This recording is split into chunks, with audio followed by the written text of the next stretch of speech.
உங்களுக்காக வீடே இறங்கி வேலை செய்யுதுங்க. உங்களை அப்படியே எல்லாரும் கொண்டாடுறாங்க. இன்னைக்கு தானே சொன்னேன் எனக்கு இந்த கல்யாணமே பிடிக்கல, உடனே ரெஜிஸ்டர் மேரேஜ் பண்ண வேற அரேஞ்ச் பண்ணிட்டு இருக்காங்கன்னு. நீங்க வேற காமெடி பண்ணிக்கிட்டு. அதான் ரெஜிஸ்டர் மேரேஜ் நிறுத்துறேன்னு சொல்லிட்டேங்க. அப்புறம் எங்க கவலைப்படுறீங்க? ஆமா, என்னாலே இந்த கல்யாணத்தை நிறுத்த முடியல, நீங்க நிறுத்திடுவீங்களா? சும்மா ஏதோ சொல்லாதீங்க. ஏங்க என் மேல உங்களுக்கு நம்பிக்கை இல்லையாங்க? என் அப்பா அம்மா அண்ணன் என் குடும்பத்து மேலே எனக்கு நம்பிக்கை இல்ல, உங்களை நம்பணுமா? அட சோழன் சொன்னா செய்வாங்க. நான் தாங்க சோழன், என்ன நம்புங்க. இது என்ன மாதிரி வீடுன்னே தெரியல. எல்லா விஷயத்திலயும் எனக்கு என் வீடுதான் சப்போர்ட்டா இருக்கும்னு நான் நினைச்சேன். ஆனா நான் சொல்றத புரிஞ்சுக்காம இதுதான் எனக்கு சரின்னு அவங்களாம் ஒரு முடிவு எடுக்கிறாங்க. எனக்கு இதுல விருப்பம் இல்லைன்னு சொன்னா இதெல்லாம் ஒரு காரணமானு கேட்டுட்டு கடந்து போயிடுறாங்க. இப்படி இருந்தா நான் என்னதாங்க செய்யறது? கவலைப்படாதீங்க, இந்த ரெஜிஸ்டர் மேரேஜ் நடக்காது. அதுக்கு நான் கேரண்டி. நான் பாத்துக்கிறேங்க. யாரும் இருக்க பயமே. நிலா வா, கோயிலுக்கு போயிட்டு வரலாம்.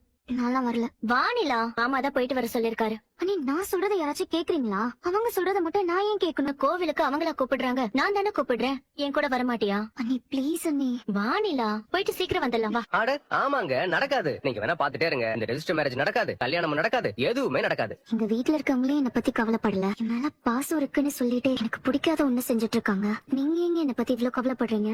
என்னன்னே தெரியலங்க. உங்களை பார்த்த அன்னைக்கு ரொம்ப நல்ல பொண்ணா இருக்காங்கன்னு தோணுச்சு. எங்க வீட்டுல எல்லாருமே ஆம்பளை பசங்க தான். அதனால ஒரு பொண்ணோட நாங்க இருந்ததே இல்ல. உங்களை பார்த்ததுமே என்னடா இவ்வளவு கஷ்டப்படுறாங்களேன்னு ஒரு வருத்தம் வந்துருச்சு. அதுவும் உங்களுக்கு பார்த்த மாப்பிளைய பார்த்ததுமே எனக்கு மயக்கமே வந்துருச்சுங்க. எப்படிடா இந்த குடும்பம் கிளி மாதிரி ஒரு பொண்ணை வளர்த்து குரங்கு மாதிரி ஒரு ஆள் கூட கல்யாணம் பண்ணி வைக்கிறாங்கன்னு தோணுச்சு.